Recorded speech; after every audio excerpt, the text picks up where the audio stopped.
political, and it tends to be very militaristic and very patriarchal, and somebody having an experience of the now moment and they're at that stage, they're going to experience it as a truth that is given just to a certain set of individuals, and a truth that depends upon belief in the Bible, for example, or if there's a fundamentalist experience in Islam, then it's a fundamentalist belief in the Koran, and you have fundamentalist Buddhists and fundamentalist Hindus and so on.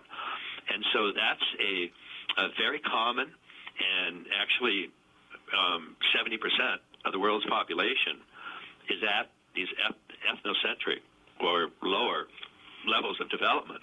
At the rational modern stage, somebody experiencing the now moment is going to interpret that as the reality underlying the entire world. They're going to interpret it as a ground of being. They're going to interpret it as something that's true for all people, regardless of race, color, sex, or creed. And they're going to interpret it as it being the same for all people, that it's a universal. And this is something that would be very, very strongly believed in. If you get the next stage, the pluralistic stage or the postmodern stage, if somebody has a strong experience of the now moment, then they're going to experience that as being truth, but truth for them. And they're going to maintain that other individuals, other sentient beings, could have a different type of experience of this now moment, that this now moment could show up in different forms and in different ways, and it's not universal, because there are no universals for somebody at the pluralistic stage. So even though they're having this powerful, powerful experience, when they come out of it and interpret it, they're going to interpret it as still being pluralistic. And so these are examples of what happens when people have these experiences, but they will interpret them to the stage they're at.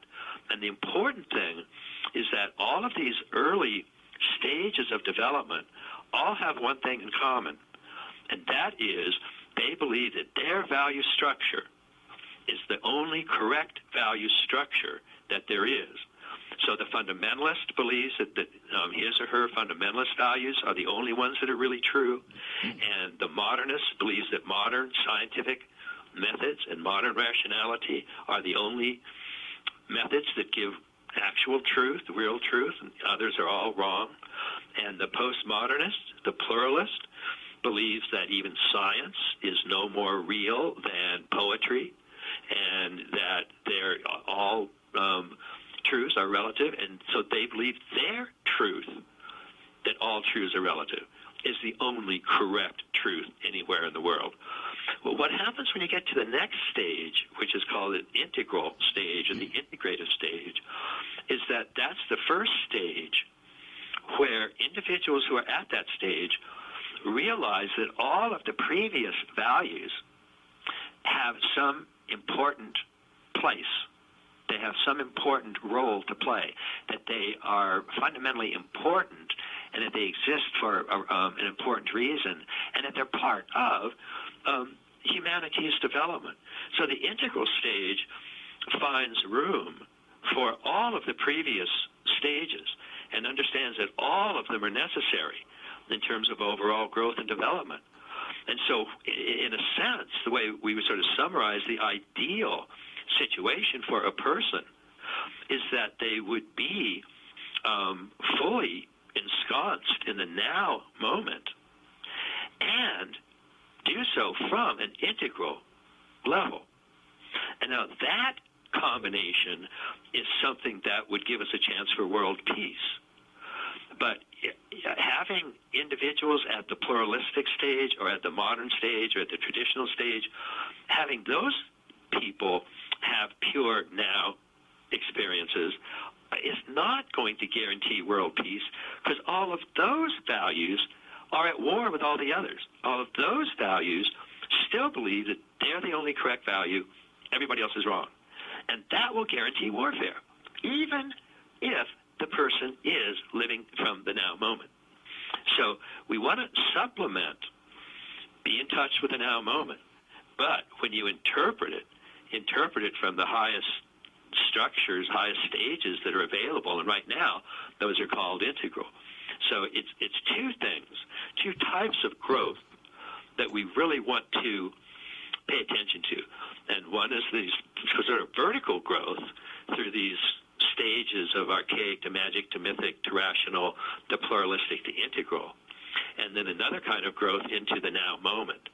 But doing just one or the other of those leaves out an enormously important part of the human condition and an enormously important part of your own liberation. And now, another little detail that we probably should throw in here is that people go through these stages in order. You cannot go from mythic to integral, for instance. You have to pass through each of the stages. So in some cases, we're looking at someone who might be at mythic or rational or whatever, and they have to, there's certain things developmentally they have to do to go through the process of moving through those stages.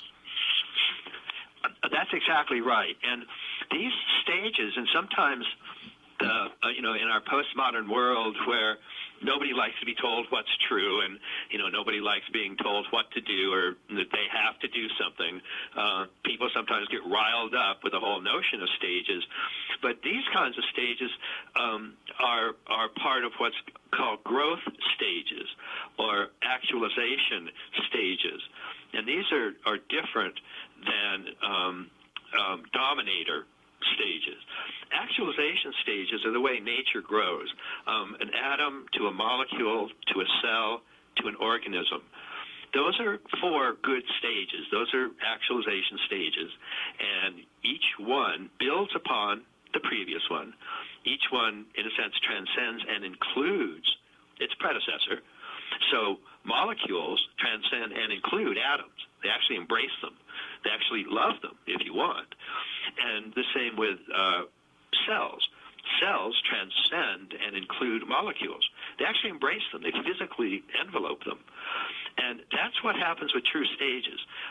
In the archaic to magic to mythic to rational, those stages, each higher one, embraces the previous one.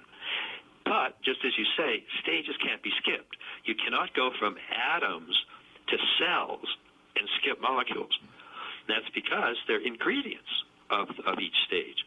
So these stages are indeed something that are the way that we grow, they're the way that we actualize, they're the way that we increase our perspectives, and they can't be skipped. They are there in an invariable sequence of actualization.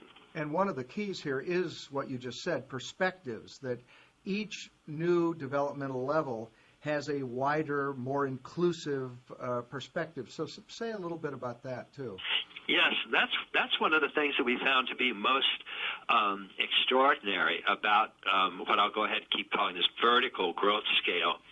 And that's the fact that one's perspective, one's identity expands with each of these major vertical stages of growth. And what that means is in the early stages, archaic and magic, for example, individuals there can only take a first-person perspective. And that means they're narcissistic and egocentric and can't really take the view of another person. They can't put themselves in somebody else's shoes. But that happens at the mythic traditional value, and so it expands there from a first-person perspective to a second-person perspective. The second-person perspective means that you can take at least another person's perspective. So your identity at the mythic traditional fundamentalist level expands from just a single self to a group or a tribe or a nation